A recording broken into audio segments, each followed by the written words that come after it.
Hello friends, welcome back to the channel. हम advance calculus का chapter 8 कर रहे थे, जिसमें 8.5 का बेसिक कंसेप्ट हमने देख लिया था। दैट नॉर्मल प्लेन क्या होता है, नॉर्मल की डेफिनेशन देखी थी हमने, और fundamental unit vectors, fundamental unit planes, torsion, curvature, ये सब हमने देख लिया था। और हमारा एक इम्पॉर्टेंट रिजल्ट रहता है सेट फेरेट फॉर्मूला, जिसके 3 रिजल्ट्स हैं। तीनों ही आ सकते हैं, तीनों ही आपको आने चाहिए। वो क्या है वो देख लेते हैं। और एक बात जो उस वीडियो में रह गई थी, देखो मैं सिग्मा कह रही थी, इसे सिग्मा ही बोलते हैं। मैं सिग्मा और समेशन में कंफ्यूज हो गई थी, वो समेशन होता है, सिग्मा ही होता है। और देखिए, ये वाले आर्टिकल्स नहीं करने हैं आपको, मैंने कहा था ना नहीं करने, बट इनका रिजल्ट याद रखना। जैसे ये रिजल्ट किसके लिए है, to find an expression for curvature kappa. तो कापा की वैल्यू यहाँ से देखो सॉल्व करने के बाद किसकी इक्वल आती है, कि कापा किसके इक्वल आता है, kappa is equals to the R double dash का मैग्नीट्यूड, किसके इक्वल आता है, इसके इक्वल आता है। वह shows that vector D T by D S that is R double dash is the curvature vector of the curve and it magnitude is denoted by kappa. जो R double dash होता है ना, उसको हम D T by D S से represent करते हैं। Are dash को हम टी से रिप्रेजेंट करते हैं और आर डबल डैश को D T by D S से रिप्रेजेंट करते हैं। और इसका मतलब ये है कि जो आर डबल डैश है वो क्या है, कर्वेचर वेक्टर है कर्व पे, और उसका मैग्नीट्यूड किसके इक्वल है, कापा के इक्वल। तो कापा इज इक्वल टू दिस, ये रिलेशन याद रखना। ये मैंने आपको इसलिए बताया क्योंकि अभी हम सेट फेरेट फॉर्मूला करेंगे ना, उसमें ये यूज़ होगा। ठीक है, देखते हैं। देखिए, सेट फेरेट फॉर्मूला की 3 रिजल्ट हैं। तो पहला रिजल्ट है, हमने क्या क्या पढ़ा, हमने 3 वेक्टर्स पढ़े थे, T cap, N cap, B cap. तो ये फॉर्मूला इन तीनों के लिए ही बना है। ये फर्स्ट फॉर्मूला है कि अगर मैं टेंजेंट का डेरिवेटिव करती हूँ विद रिस्पेक्ट टू एस, तो वो किसके इक्वल आता है, कापा इंटू एन वेक्टर। ये आपको प्रूव करना है। सेकेंड ये है कि अगर मैं डेरिवेटिव करती हूँ एन कैप का, D N by D S करती हूँ, तो वो किसके इक्वल आता है, minus of tau N vector. और थर्ड ये है कि अगर मैं D B by D S करती हूँ, तो वो किसके इक्वल आता है, tau B minus kappa into T के, T vector, T unit vector, इसके इक्वल आता है। ये तीन रिजल्ट हम शो करेंगे। सबसे पहले देखते हैं हम फर्स्ट को कैसे करते हैं। देखिए, मैंने आपको, ये टेंजेंट है, इसको हम इससे भी, ये टेंजेंट वेक्टर तो है ही, साथ साथ हम इसको D R by D S से भी रिप्रेजेंट करते हैं। ये बात याद रखना।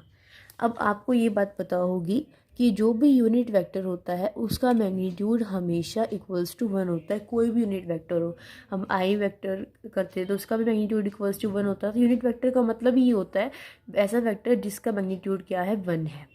वेक्टर का 1 है, तो अगर मैं इसको स्क्वायर भी कर दूँ, ऐसे स्क्वायर कर दूँ, तो ये सेम ही रहेगा, 1 ही रहेगा। इसको मैं कैसे ओपन करूँगी, T dot T, T dot T ऐसे ओपन करूँगी, और ये किसकी इक्वल है, 1 की इक्वल है। अब क्या करो, आप डिफ्रेंशिएट कर दो इसको with respect to S. With respect to S जब मैं इसका डिफ्रेंशिएशन करूँगी, तो T cap as it is, इस टी कैप का differentiation that is T D T by D S, plus ये वाला T cap as it is, और इसका D T by D S, और इज इक्वल्स टू 0। 1 का डिफ्रेंशिएशन क्या बन गया, 0 बन गया। अब D T by D S को मैं कह सकती हूँ, टी कैप तो है डैश, जब हम टी का derivative with respect to S कर रहे हैं, एक बार कर रहे हैं तो टी डैश, अगर 2 बार करते हैं तो टी डबल डैश बन जाता, प्लस टी इंटू ये भी टी कैप डैश बन गया, और इज इक्वल्स टू 0। तो T into T cap dash plus T into T cap dash क्या बन गया, 2t into T dash cap is equals to 0। ये रिजल्ट आ गए यहाँ से। आपको पता है, नहीं पता है तो सुन लीजिए, कि किसी 2 वेक्टर की डॉट प्रोडक्ट अगर 0 होती है तो it means they are perpendicular to each other. ये हमारा फॉर्मूला है, ये रूल है कि अगर 2 वेक्टर की डॉट प्रोडक्ट 0 है तो that means they are perpendicular to each other. तो यहाँ पे वेक्टर कौन से हैं, टी वेक्टर है और एक टी डैश वेक्टर है।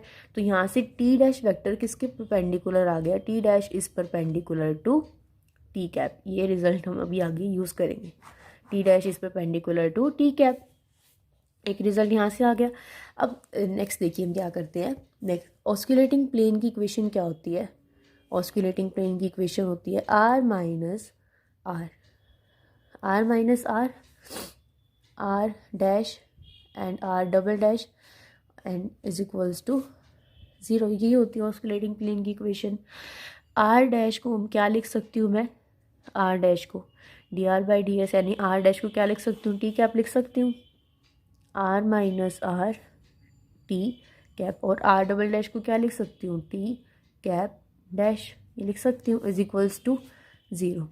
ये किसकी इक्वेशन है, equation of osculating plane, osculating plane की इक्वेशन है ये। अगर ऑस्कुलेटिंग प्लेन की इक्वेशन है तो इसका मतलब क्या है कि टी डैश वेक्टर भी ऑस्कुलेटिंग प्लेन में लाई करता है, टी वेक्टर भी ऑस्कुलेटिंग प्लेन में लाई करता है, यही मतलब है ना इसका। टी डैश और टी दोनों ऑस्कुलेटिंग प्लेन के अंदर लाई करते हैं। और अगर ये ऑस्कुलेटिंग प्लेन के अंदर लाई करते हैं तो देखो ऑस्कुलेटिंग प्लेन था जो हमारा, इस डायग्राम में देखिए ऑस्कुलेटिंग प्लेन कहाँ पे था, यहाँ पे था। ऑस्कुलेटिंग प्लेन किसके परपेंडिकुलर है, बायनॉर्मल प्लेन के परपेंडिकुलर है। तो ये ऑस्कुलेटिंग प्लेन अगर बायनॉर्मल प्लेन के परपेंडिकुलर है तो टी वेक्टर और टी डैश वेक्टर भी तो परपेंडिकुलर होंगे, किसके, बायनॉर्मल के परपेंडिकुलर होंगे ना। तो यहाँ से मैं कह सकती हूँ कि जो टी डैश वेक्टर है वो किसके परपेंडिकुलर होगा, वो किसके परपेंडिकुलर होगा, बायनॉर्मल प्लेन के परपेंडिकुलर होगा। टी डैश हमने इसीलिए लिया क्योंकि यहाँ पे हमने टी डैश निकाला था ना, ताकि हम दोनों की सेम वैल्यूज निकाल सकें।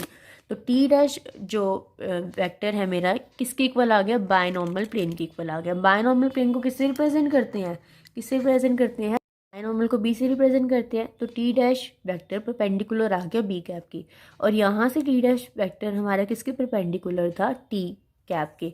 तो टी डैश टी कैप के भी परपेंडिकुलर है और टी डैश बी कैप के भी परपेंडिकुलर है। तो मैं लिख सकती हूँ कि T dash is perpendicular to T cap and B cap.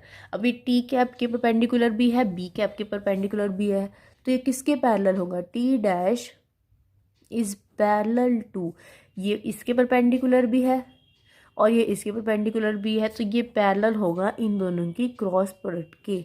किसके इक्वल होगा, इन दोनों की क्रॉस प्रोडक्ट के। और टी क्रॉस बी होता क्या है, एन कैप, क्या होता है, एन कैप। तो टी डैश किसके पैरेलल होगा, एन कैप के भी होगा, टी क्रॉस बी के भी होगा, और टी डैश परपेंडिकुलर किसके होगा, टी कैप और बी कैप के। इतना आगे समझ। अब देखो जब हमारे पास ये सिचुएशन होती है, हम इसको कॉलिनियर भी बोल सकते हैं कि टी डैश हमारा क्या है, कॉलिनियर है किसके साथ, एन कैप के साथ। क्या है, कॉलिनियर है एन कैप के साथ। और जब कॉलिनियर वाली की सिचुएशन आती है तो हम कह सकते हैं कि टी डैश इक्वल होगा कि सम मल्टीपल ऑफ दिस, हम कहते हैं सम मल्टीपल ऑफ दिस। और यहाँ पे हम ये क्या यूज़ करेंगे, देखो हम ये रिजल्ट यूज़ करेंगे जो भी मैंने आपको बताया था ना, जो टाओ कैप होती है, देखो जो ये है टी कैप, वो यहाँ से दिखाना पड़ेगा मुझे आपने बरी, देखिए इस रिज़ल्ट से हम क्या वैल्यू लेंगे, यहाँ से हमें ये वैल्यू चाहिए जो टी कैप है। यहाँ पे क्या चल रहा था हमारा, यहाँ पे चल रहा था 22, जो के है वो आर के इक्वल था। यहाँ से देखो यहाँ तक हमने कर लिया, यहाँ तक हम कर चुके हैं कि टी डैश किसके पैरेलल होगा, टी क्रॉस बी के पैरेलल होगा, और किसके साथ कॉलिनियर होगा, एन कैप के साथ कॉलिनियर होगा। अब जो टी डैश है, टी डैश किसके इक्वल है, R dash, R double dash को मैं टी कैप डैश से रिप्रेजेंट कर रही हूँ, और आर डबल डैश किसके इक्वल है, कापा के इक्वल है। देखो यहाँ पे अभी हमने क्या किया था, आर डबल डैश को किससे रिप्रेजेंट किया था, टी कैप डैश की। तो यहाँ पे भी हम क्या लेके चल रहे हैं, टी कैप डैश तो लेके चल रहे हैं कि टी डैश कैप हमारा किसके, देखो टी डैश कैप है, टी डैश कैप है, टी डैश कैप हमारा किसकी कॉलिनियर है, एन की। मैं कह सकती हूँ कि टी डैश कैप किसके इक्वल है, आर डबल डैश। और आर डबल डैश किसके इक्वल है, कापा के इक्वल। ये कापा के इक्वल कैसे आया मैंने आपको बता दिया, उस वाले रिजल्ट से आया। तो ये किसके इक्वल होगा, यहाँ से हमें क्या इम्प्लाइज होता है कि जो टी डैश है वो सम मल्टीपल होगा किसके, ये एन आपका क्या है, ये एन वेक्टर है, ये जो कॉलिनियर था ना एन के साथ। तो टी डैश हमारा किसके इक्वल होगा, K into multiple of N cap. यहाँ से हमें ये बात समझ में आ गई। टी डैश था क्या, T dash D T by D S तो था, ये देखो D T by D S को तो टी डैश लिख रही है ना कब से, तो D T by D S किसके इक्वल आ गया, कापा इंटू एन कैप। और यही तो हमें प्रूव करना था, D T by D S किसके इक्वल आना चाहिए, कापा इंटू एन कैप। देखो हो सकता है थोड़ा सा कंफ्यूजिंग लगा आपको, पर बहुत ईजी है। रिमाइंड कर लेते हैं हम क्या क्या हमने किया। देखिए टी को हम रिप्रेजेंट करते हैं डी आर बाई एस से। किसी भी यूनिट वेक्टर का मैग्नीट्यूड 1 होता है, तो टी डैश अगर मैं इसका स्क्वायर कर दूँ तो भी 1 रहेगा, तो मैंने इसको टी डॉट टी लिख लिया। विद रिस्पेक्ट टू एस हमने इसको डिफ्रेंशिएशन किया, तो यहाँ से हमारे पास आ गया 2t T dash is equals to 0। यहाँ से हमें पता चला कि टी डैश किसके परपेंडिकुलर है, टी के परपेंडिकुलर है। फिर हमने ऑस्कुलेटिंग प्लेन की इक्वेशन लगाई, उसमें आर को हमने टी में कन्वर्ट कर दिया, और यहाँ से हमें ये मिला कि ये ऑस्कुलेटिंग प्लेन हमारा बायनॉर्मल के परपेंडिकुलर है, और ये टी डैश वेक्टर इसमें लाई कर रहा है, तो टी डैश वेक्टर भी हमारा बायनॉर्मल के परपेंडिकुलर हो जाएगा। यहाँ से टी डैश टी के परपेंडिकुलर था, यहाँ से टी डैश बी के परपेंडिकुलर था, तो इन दोनों के परपेंडिकुलर हो गया। और ये पैरेलल किसकी होगा, इन दोनों की क्रॉस प्रोडक्ट की, और इन दोनों की क्रॉस प्रोडक्ट क्या होती है, एन कैप होती है। तो यहाँ से ये टी डैश एन कैप की कॉलिनियर आ गया। हम अब तक पढ़ रहे थे कि T dash R double dash के इक्वल होता है, और हमने उस रिजल्ट से देखा कि आर डबल डैश कापा के इक्वल था। तो कापा के इक्वल था, तो ये इससे क्या इंप्लाइज होता है, इसका मैग्नीट्यूड कापा के इक्वल है, तो टी डैश हमारा किसके इक्वल होगा, प्लस माइनस के इंटू एन कैप। ठीक है, देखो यहाँ पे लिखा हुआ आपकी बुक में, we choose the direction of N cap such that curvature K is always positive. हम एन कैप की वैल्यू इस तरह से चूज़ करेंगे कि जो हमारा कर्वेचर है कापा वो क्या रहे, हमेशा पॉजिटिव रहे, नेगेटिव ना बने। तो यहाँ से क्या आ गया, D T by D S is equals to kappa into N cap. अब ये वाला समझ में आ गया, अब सेकंड वाला देख लेते हैं, आप इजीली समझ में आ जाएगा। D B by D S को इसके इक्वल प्रूव करना है। अब यहाँ पे बी वेक्टर की बात हो रही है, यहाँ पे टी की बात हो रही थी ना। देखो टी और बी क्या से वेक्टर्स होते हैं, यहाँ से देखो ये आपका टी होता है टेंजेंट के लॉन्ग, और ये क्या होता है, बी होता है बायनॉर्मली क्या है, परपेंडिकुलर है। अब दो vectors perpendicular and that means उनकी डॉट प्रोडक्ट क्या होगी, 0 होगी। अब डॉट प्रोडक्ट 0 होगी तो इसको मैं क्या करूँ, with respect to S differentiation कर दूँ। तो टी को एज इज रखूँगी, बी का differentiation with respect to S D B by D S, उसको मैं बी डैश से डिनोट कर सकती हूँ। बी कैप को एज इज रखूँगी, टी का with respect to S differentiation D T by D S that is T dash S. तो T B cap dash plus tau dash की वैल्यू अभी निकाली है, सॉरी टी टाउ गलती से बोल दिया, टी डैश की वैल्यू भी निकाली, क्या थी, कापा इंटू एन कैप, क्या थी, kappa into N cap. Put कर दी, यहाँ से क्या आ गया, kappa into N cap dot B cap is equals to 0। अब देखो dot product of two different vectors, dot product की हुई दो डिफरेंट वेक्टर्स की क्या होती है, 0 होती है। यहाँ पे एन और बी क्या है, डिफरेंट अलग अलग है, तो इनकी डॉट प्रोडक्ट क्या बन जाएगी, 0। इनकी डॉट प्रोडक्ट 0 बन गई, पूरा 0 बन गया। यहाँ से हमारे पास क्या इम्प्लाइज हो रहा है कि टी डॉट बी डैश किसकी इक्वल है, 0 की। अब फिर से दो वेक्टर की dot product 0, that means B dash किसके परपेंडिकुलर है, टी के। इतना क्लियर है। अब बी डैश क्या है, बी कैप यूनिट वेक्टर है, तो वही बात है कि अगर इसका मैग्नीट्यूड क्या है, 1 है, फिर हम स्क्वायर कर देंगे तो बी डॉट डी किसके इक्वल आ जाएगा, 1। अब दोबारा से डिफ्रेंशिएशन करोगे विद रिस्पेक्ट टू एस, तो B cap as it is, B cap का differentiation with respect to S करोगे दैट इज़ बी डैश, फिर B cap as it is, B cap का differentiation with respect to S that is B dash is equals to 0। तो क्या बन गई term, 2b B dash is equals to 0। अब 2b B dash is equals to 0 आ गया, that means B dash is perpendicular to B. जैसे भी हमने टी में किया था वैसे हमने यहाँ पे बी में कर दिया। अब यहाँ पे भी वही केस राइज होगा कि बी डैश अगर परपेंडिकुलर है टी के, बी डैश अगर परपेंडिकुलर है बी के, तो इन दोनों के परपेंडिकुलर होगा, और ये किसके नॉर्मल होगा। देखो इसका मतलब क्या है कि ये उस प्लेन के परपेंडिकुलर होगा जिसके अंदर टी भी है और बी भी है। तो इसका मतलब ये पैरेलल किसके होगा, बी क्रॉस टी के होगा, और बी क्रॉस टी क्या होता है, एन होता है। तो बी डैश किसके पैरेलल आ गया, एन के पैरेलल आ गया। हमने क्या किया, इसका मैग्नीट्यूड ले लिया, बी डैश का magnitude, that is B dash का मतलब क्या है, D B by D S, और D B by D S का magnitude, D B by D S का मैग्नीट्यूड किसके इक्वल आ जाएगा हमारे पास, टाउ के इक्वल। देखो ये कैसे आया, देखो यहाँ से आया, ये टॉर्जन का एक्सप्रेशन है ना जो, उसमें ये वैल्यू होती है, ये रिजल्ट होता है, tau is equals to D B by D S. हमें पता है सिंस बी डैश का मैग्नीट्यूड हमारे पास किसके इक्वल होता है, बी डैश को हम लिख सकते हैं D B by D S, और D B by D S यहाँ पे हमारे पास किसके इक्वल है, टाउ के इक्वल है। यहाँ पे लिख लेना फ्रॉम आर्टिकल 8.23। तो बी डैश किसके इक्वल हो जाएगा, plus minus tau into N cap. यहाँ से हमारे पास ये रिजल्ट आ जाएगा। ठीक है, और बी डैश था क्या, D B by D S, तो D B by D S is equals to plus minus tau into N cap, यही आपको प्रूफ करना था। अब देखो थर्ड पार्ट, अब वही बात है यहाँ पे, by convention direction of B dash is taken opposite to N dash. हम क्या करते हैं, एन कैप और बी कैप की डायरेक्शन अपोजिट लेते हैं, तो इस वजह से ये क्या बन जाएगा, माइनस बन जाएगा। थर्ड के लिए देखिए, थर्ड के लिए हमने क्या लेके चला, यहाँ पे हमारे पास बी ओ टी की ज़रूरत थी, तो हम लेके चले, हमें पता है कि बी क्रॉस टी क्या होता है, एन होता है, तो N is equals to B cross T, इसका with respect to S differentiation कर दिया और इस वाली टर्म का with respect to S differentiation कर दिया। D T by D S अभी निकाला है, रिजल्ट क्या होता है, कापा इंटू एन, ये भी निकाला है क्या होता है, माइनस टाउ इंटू एन, तो ये दोनों वैल्यूज़ लिख दी। यहाँ से कापा को बाहर रखा, अंदर वेक्टर्स रखे बी क्रॉस एन, यहाँ से माइनस टाउ को बाहर रखा, अंदर वेक्टर्स रखे एन क्रॉस टी।